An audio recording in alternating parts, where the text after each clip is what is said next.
Alloh taolo Tavba surasining 103 karimasida dedi: Bismillahirrohmanirrohim. Khudh min amwalihim sadaqatan tutahhiruhum va tuzakkihim biha. Ularning mollaridan sadaqasini ol. U bilan ularni poklaysan, ularni tozalaysan dedi. Zakotdan maqsad, zakot berishlikdagi katta hikmat bu poklanishdir. Avvalambor zakot uchun ajratilgan miqdor qolgan mol dunyomizni poklaydigan narsa.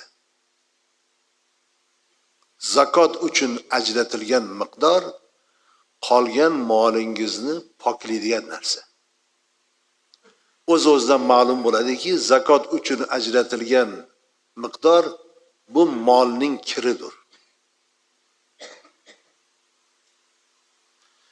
Zakotini bersa keyin qolgan moli